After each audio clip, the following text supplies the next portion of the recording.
Ассалаумағалейкум, байланыста Муслим Муса маркетингалық компаниясы бүгінгі видеоға қош келдіңіздер. Бүгін мен сіздерге Google контекстік жарнамасы арқылы қалай клиент табуға болатынын айтатын боламын. Барлық бизнесмендерде бір проблема. Клиент болмай жатыр, клиент аз, заявка түспей жатыр, заявка жоқ деген сияқты. Осы проблемалардың шешімін бүгінгі видеода айтамын. Сол себептен видеоны аяғына дейін көріңіз. Алдымен Google рекламаның не екенін айта кетейін.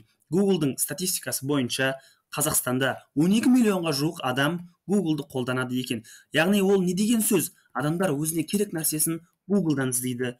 Қандай да бір нәрсе сатып алғысы келсе, Google'дан іздейді. Қандай да бір услуга, қызмет түрлері керек пе? Оны да Google'дан іздейді. Мына жерде көріп тұрсыздар. Кухни на заказ Астана деп бір адам іздеген, сосын осындай сайттар шыққан. Шетінде реклама деп. Бұл бізде контексттік Google жарнамасы болып табылады. Яғни Астана қаласының бір тұрғыны үйіне кухня жасату керек. Ол адам интернетке жазды, кухня на заказ Астана, ол уже горячий клиент, иә.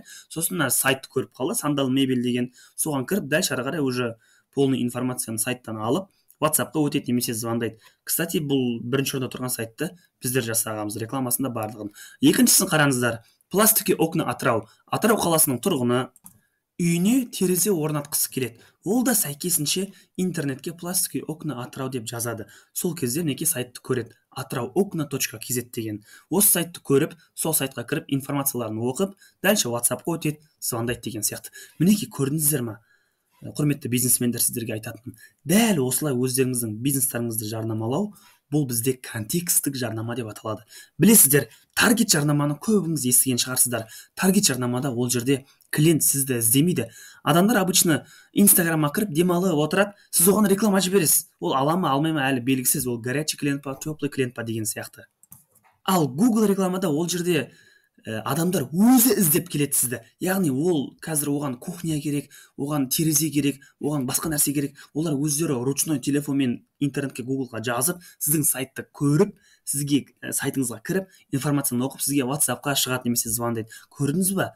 Яғни Google-да клиент пен Instagram-ға клиенттің екеуінің айырмашылығы. Инстаграмға таргет жіберсеңіз, ол жақта теплый, холодный клиент, ал Google-ға осы рекламаны жіберсеңіз, дәл осылай бұл жерде горячий клиенттер.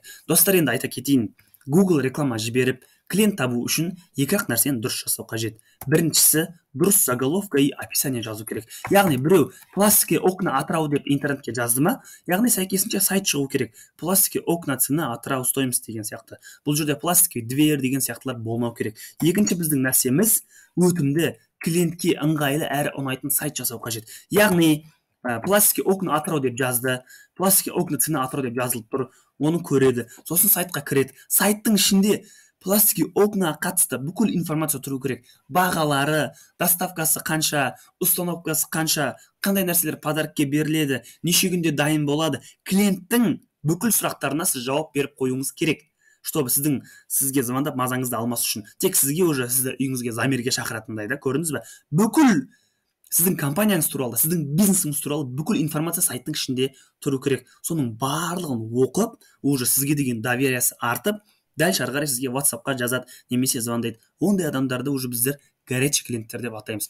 Олар сіздің өніміңізді немесе қызметіңізді алуы, яғни ықтималдылығы жоғары. Достар, енді айта кететінін қараңыздар. Қазір мен сіздерге өзіміздің компанияның реальный жұмысын көрсетемін. Мына жерде айттым мен, пластики окна Атырау, Атырау сызықша окна.kz деген реклама шығыпты. Мінекей сайты, бұны біз жасаған болатынбыз. Дәл осылай Google-да бірінші орынға шығарып қойған болатынбыз. Дәл осы компанияның статистикасын көрсетемін. Осы Атырау окна сайтының хозяйыны, иесі қазір өзінің проблемасын осы Google реклама арқылы шешіп отыр. Стабильный заявкаларын алып отыр. Қараңыздар, Атырау қаласы бойынша біз пластик терезені реклама жасаған болатынбыз 12 июль мен 21 июль аралығында.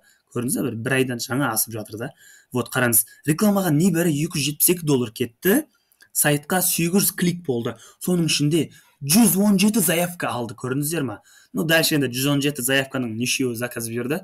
Ол кішкене интрига болып қалсын, интерес болып жатса, маған Инстаграмға жазыңыздар, сол жақта бұйырса барлығын айтып түсіндіремін. Вот, мынау біздің компанияның реальный жасаған жұмысы.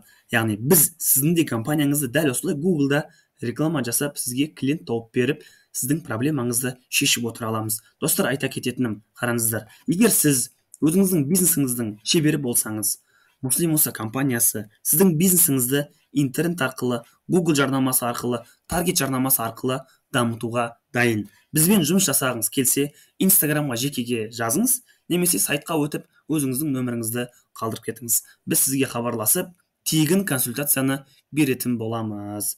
Достар, тағы да айта кететінім сіздерге кеңес, менің тегін сабағым бар. Кейбіреулеріңіз көрген шығарсыздар, кейбіреулеріңіз көрмеген шығарсыздар. Күніне таргеттен 50-ден аса заявка алып отыру үшін не істеу қажет деген. Осы менің тегін сабағымды көру үшін сол жақ шетте сіздерге қазір заставка шығады. Соның үстінен басып, тегін сабақты көріңіздер. Сіздермен бірге болған Муслим Муса маркетингалық компаниясы.